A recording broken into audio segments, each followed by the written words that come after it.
Bismillahirrahmanirrahim. Assalamualaikum warahmatullahi wabarakatuh. Halo guys, perkenalkan nama saya Yulita Anggetia Fauzia dengan NIM 1192026. Saya dari kelas F, jurusan Pendidikan Agama Islam, Fakultas Tarbiyah dan Keguruan, Universitas Islam Negeri Sunan Gunung Jati Bandung. Dosen 1 oleh Profesor Dr. Haji Nanad Fatah Nasir MS dan dosen 2 oleh Dr. Fajar Farhan Hikam MPD. Pada video kali ini, saya akan membahas mengenai pendidikan pesantren dalam perspektif pendidikan nasional. Video ini juga dibuat untuk memenuhi ujian akhir semester sosiologi pendidikan. Jadi nggak usah lama-lama lagi, langsung aja kita bahas. Poin-poin inti. Yang pertama, kita akan membahas mengenai penjelasan materi. Yang kedua, kasus aktual. Dan yang ketiga, solusi yang ditawarkan untuk mengatasi masalah tersebut. Jadi langsung aja ke pembahasan materi. Seperti yang kita ketahui bahwa lembaga pendidikan Islam yang paling variatif adalah pesantren. Mengingat adanya kebebasan dari kiai pendirinya untuk mewarnai pesantrennya itu dengan penekanan pada bidang tertentu. Contohnya ada pesantren ilmu alat, ada pesantren fikih, ada pesantren Al-Quran, pesantren hadis, dan juga misalkan pesantren tasawuf. Nah, masing-masing pengkhususan dalam bidang tersebut berdasarkan pada keahlian pengasuhnya atau kiainya dan ditinjau dari segi keterbukaan tentang perubahan yang terjadi dari luar. Pesantren itu terbagi menjadi dua, teman-teman. Yang pertama, ada pesantren tradisional atau bisa kita sebut dengan salafi, dan yang kedua, pesantren modern atau disebut dengan halafi. Seperti yang teman-teman ketahui bahwa pesantren salafi itu bersifat konservatif, sedangkan pesantren halafi bersifat adaptif. Nah, adaptasi itu dilakukan terhadap perubahan dan pengembangan pendidikan yang merupakan akibat dari tuntutan perkembangan sains dan teknologi modern. Nah, perbedaan antara pesantren tradisional dengan pesantren modern itu dapat dilihat dari perspektif manajerialnya. Jadi, secara umum pesantren tradisional itu dikelola tanpa menggunakan kaidah-kaidah manajerial yang berlaku sehingga berjalan apa adanya. Sedangkan pesantren modern itu dikelola dengan rapih menggunakan kaidah-kaidah manajemen yang berlaku. Sekarang masuk ke poin kedua, yaitu kasus aktual yang terjadi atau pernah terjadi. Nah, karena tadi kita sudah membahas di atas tentang problematika pesantren, maka dalam video ini saya mengarahkan lebih ke pesantren tradisional yang mempunyai tantangan multidimensi. Ada beberapa problem dari pesantren tradisional atau konservatif yang telah saya rangkum. Di antaranya, yang pertama, lemahnya visi dan tujuan yang dibawa oleh pendidikan pesantren. Hal ini menyebabkan pesantren tidak mampu mengikuti dan menguasai perkembangan zaman. Relatif sedikit pesantren yang mampu secara sadar merumuskan tujuan pendidikan serta menuangkannya dengan tahapan-tahapan rencana kerja atau program.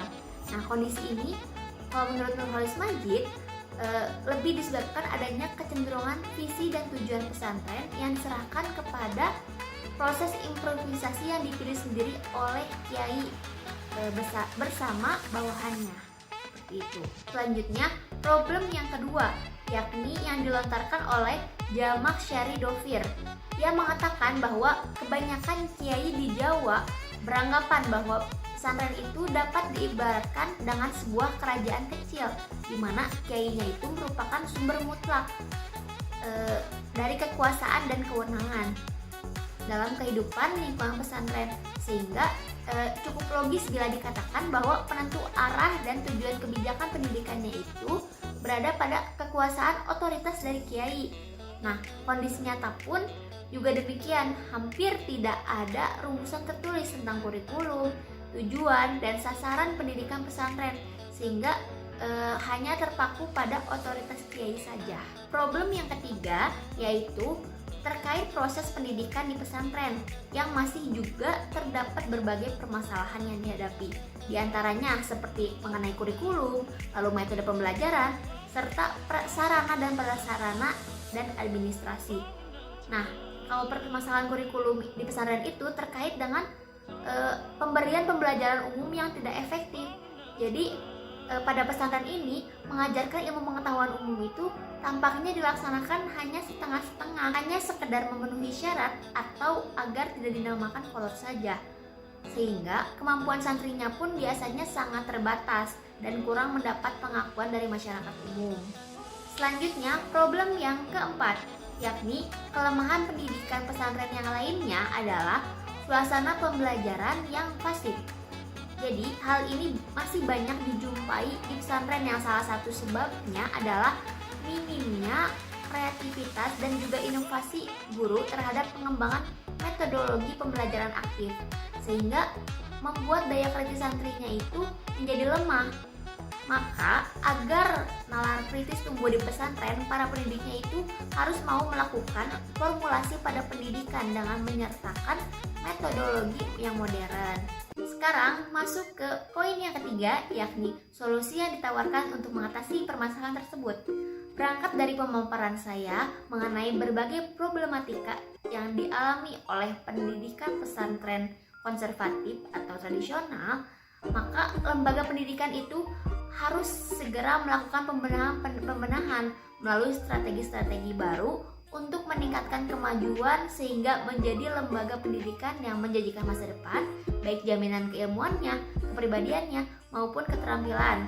Adapun solusi yang saya ajukan, yang pertama yaitu memperbaiki metode pendidikan pesantren. Jadi, para pendidik yang ada di pesantren harus mempelajari metode-metode pendidikan yang terbaru, atau misalkan metode pendidikan yang interaktif, yang antara pendidik dan peserta didiknya itu ada interaksi yang saling berkesinambungan, seperti itu. Lalu yang kedua, yakni memperbaiki kurikulum pendidikan pesantren yang disesuaikan dengan kurikulum sistem pendidikan nasional yang dari pemerintah. Jadi tidak hanya difokuskan dari kurikulum yang dibuat oleh kiainya saja, akan tetapi dikolaborasikan antara kurikulum dengan kiai serta kurikulum yang dibuat oleh pemerintah, seperti itu. Lalu yang ketiga, memperbaiki manajemen pendidikan pesantren. Jadi dalam hal manajemen atau manajerial dalam pesantren tidak hanya berjalan begitu saja atau apa adanya, tetapi disesuaikan pada manajerial yang telah berlaku di sekolah-sekolah lain atau pesantren modern, seperti itu. Yang keempat, memperbaiki sarana dan prasarana. Karena jika sarana dan prasarananya memadai, maka santrinya pun akan mudah untuk mengakses teknologi atau ilmu pengetahuan yang ada di luar sana atau di dunia luar, seperti itu. Dan yang kelima atau yang terakhir, dunia pesantren harus mampu menempatkan dirinya sebagai transformasi, motivator, dan inovator. Nah, transformasi itu adalah perubah. Jadi mampu merubah dirinya sendiri ataupun secara kelembagaan untuk masa depan dunia yang lebih baik atau lingkungan yang lebih baik, seperti itu. Lalu motivator atau memberikan motivasi kepada lingkungan luar untuk menjadi lebih baik lagi. Dan yang terakhir, inovator, yaitu menciptakan hal-hal yang baru sehingga dapat bermanfaat bagi lingkungan sekitar. Mungkin cukup sekian pemaparan dari saya. Semoga pada video kali ini bermanfaat dan bisa membantu teman-teman semua. Mohon maaf bila terdapat banyak kekurangan. Wabillahi taufiq wal hidayah. Wassalamualaikum warahmatullahi wabarakatuh. Bye bye.